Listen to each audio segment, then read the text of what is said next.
Right, we're doing an intro to the Old Testament. We've gotten as far as the books of Samuel.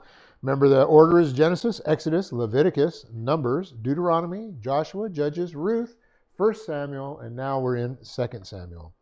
So we saw my touchpad is not working. Excuse me. We saw that in the book of Samuel, there are three individuals that were primarily talked about. We have Samuel, Saul, and David. We saw that it was originally one book, that the division most likely occurred when they added vowels and obviously also punctuation marks. It is a continuous history. I gave you a little bit of a short outline. We discussed the authorship and the potential authors. Then we went through the literary structure. We saw the theological message, and then we got into 1 Samuel, and it started off as just a more in-depth outline, and it kind of turned into a summary of the book itself. And we're in 2 Samuel now, and I've kind of started a summary again. I'm going to let you know I don't want to just read the books to you, and that's kind of what it's starting to become. So I want to take a step back.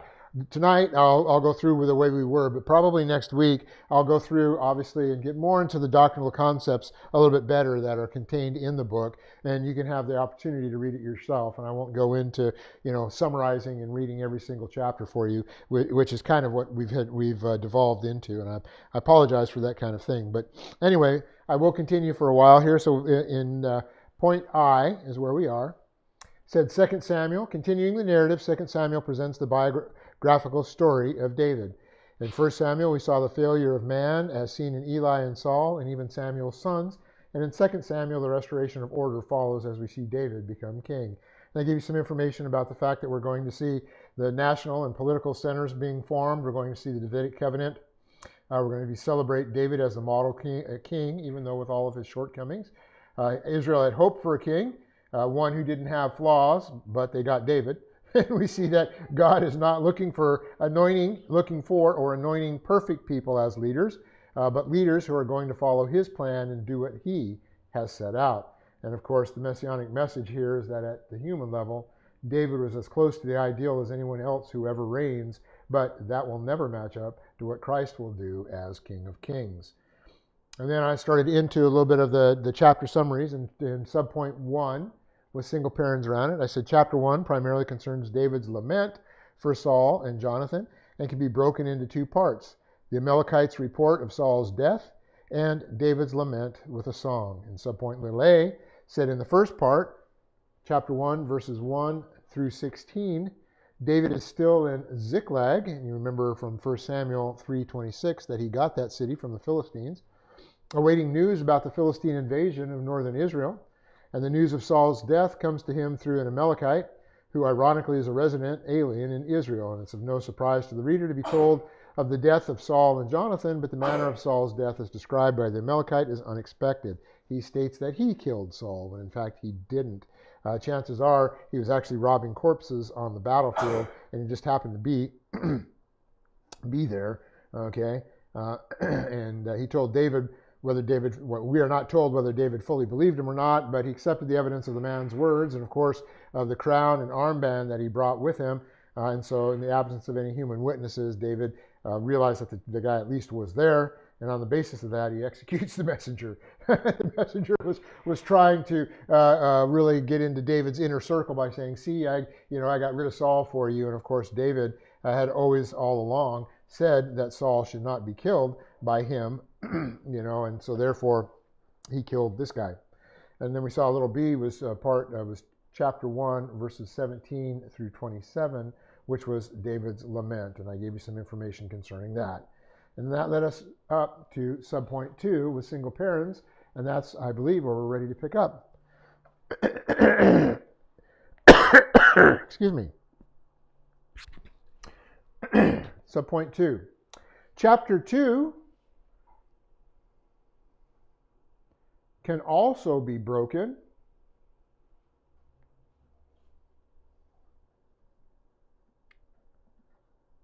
into two parts,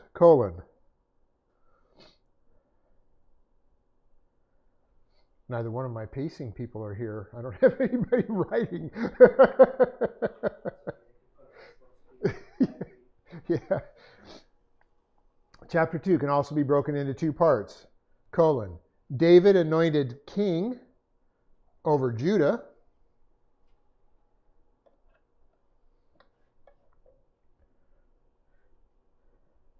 And that's chapter 2, verses 1 through 7.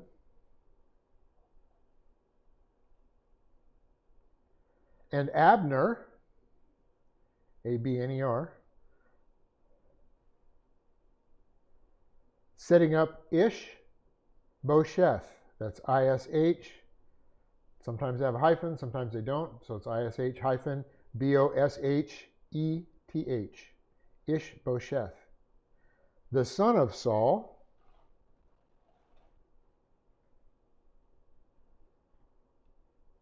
So you have David anointed king over Judah, and Abner setting up Ishbosheth, the son of Saul, as king of Israel, causing a civil war.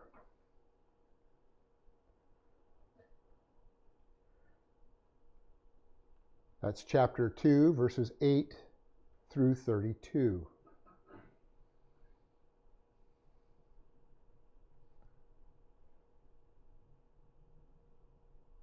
Every time I hear Abner,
okay, we're not sure when this died. Well, it was right before you started your story about Abner. Okay. Apparently it was right before I started a story about Abner. And it wasn't this Abner, it was Abner on Bewitched, so you don't need to go back over it. I had a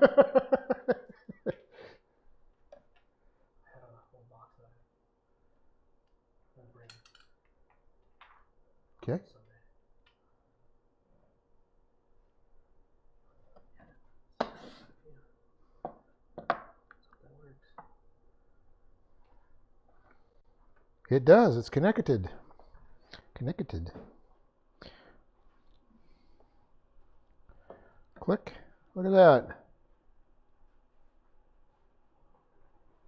I don't know why there's a D on the end of people. It should just be peopled. I mean, it should just be people, not peopled.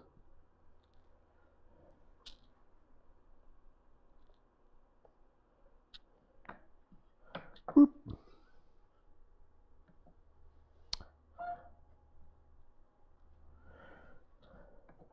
Okay, we are in subpoint 2. I said subpoint 2 can be broken into two parts. David anointed king over Judah, and Abner setting up Ishbosheth, the son of Saul, as king of Israel, causing a civil war. Subpoint A, delay. In the first part, David inquires of God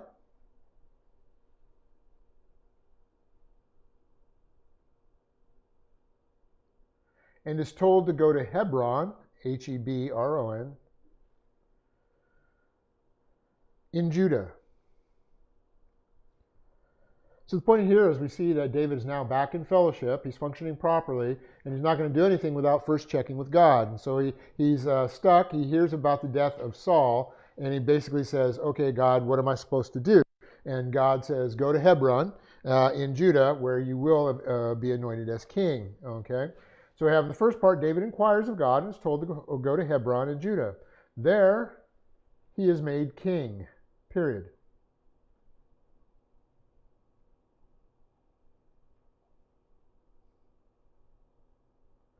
Judah was living a separate existence from the other tribes. Period.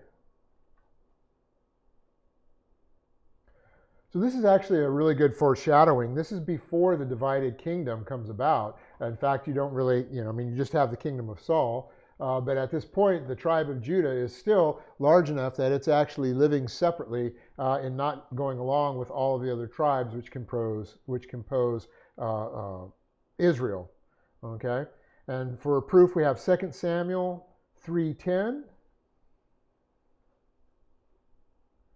5:5, 19:8 through 15,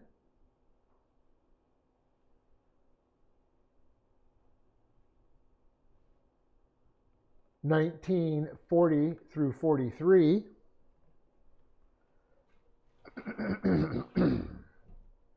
and 20:1 through 3. Those all tell us of Judah being separate from Israel. Continue the point. David's first official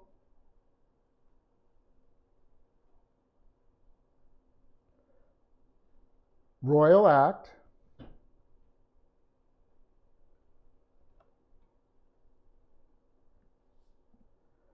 is thanking the men darn it, excuse me. So David's first official royal act is thanking the men of Jabesh, Jabesh, Gilead, Gilead. And if you recall, it's been a couple weeks, but if you recall, these were the men that came and took the bodies off of the wall. That when the Philistines had captured Saul and Jonathan, remember they had beheaded Saul and sent his head around, but they took his body and hung his body on the walls of the city, on the wall of the city, and the men of Jabesh-Gilead went and got the bodies down, okay, and buried them. They did a memorial for them. So David's first official royal act is thanking the men of Jabesh-Gilead for their service rendered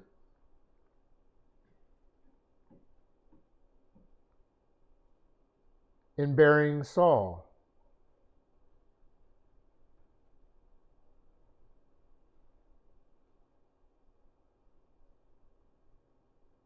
It was a foretaste of David's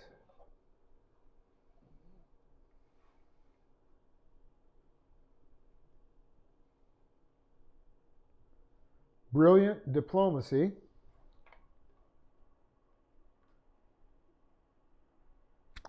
it's alternating between red and green here.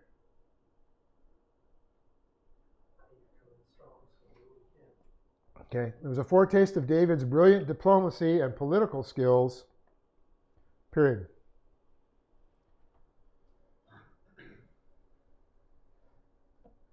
This city had strong links with Saul,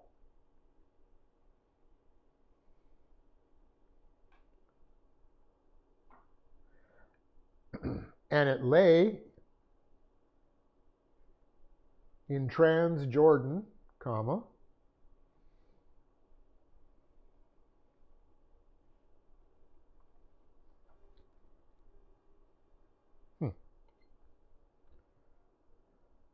in the same area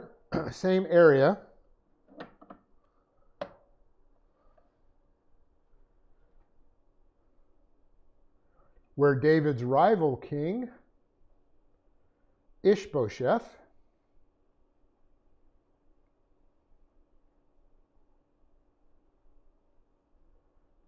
had established his capital city.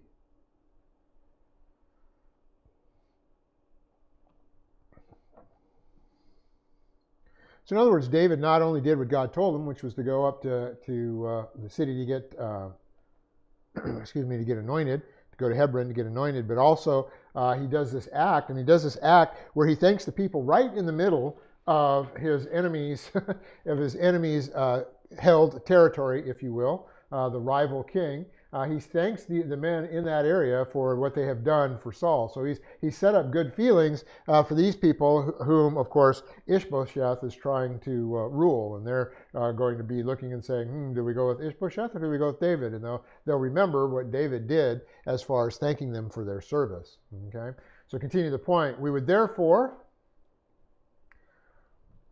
the last part said it was right in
See how long those go.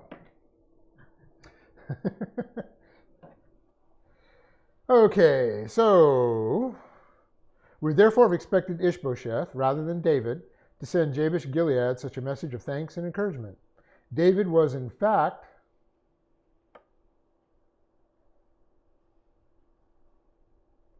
already indicating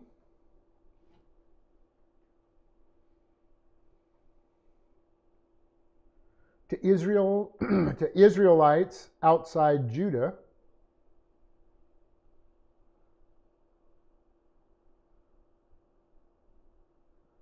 that he believed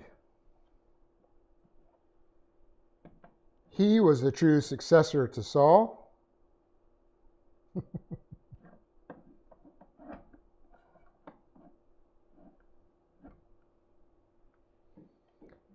And had authority over all Israel.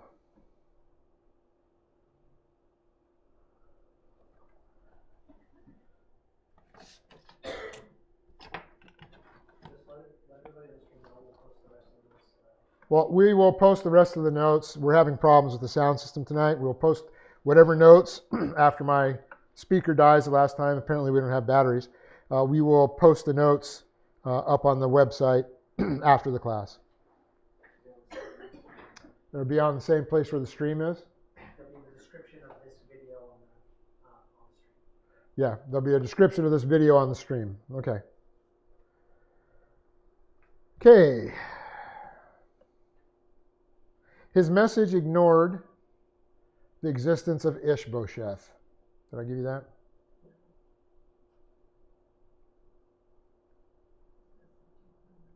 Yeah, David was in fact already indicating to Israelites outside of Judah that he believed he was the true successor to Saul and had authority over all Israel. His message ignored the existence of Ishbosheth. Subpoint little b, Civil War, : Abner, first mentioned in 1 Samuel 14:50.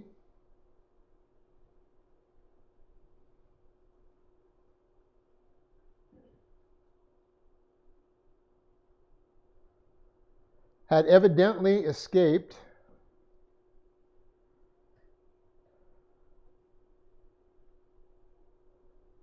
from the battlefield where Saul had died, comma,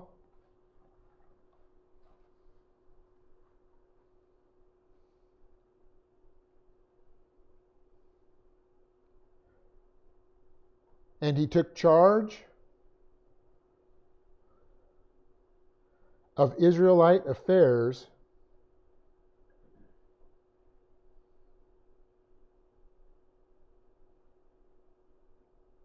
in the northern part of the country, period.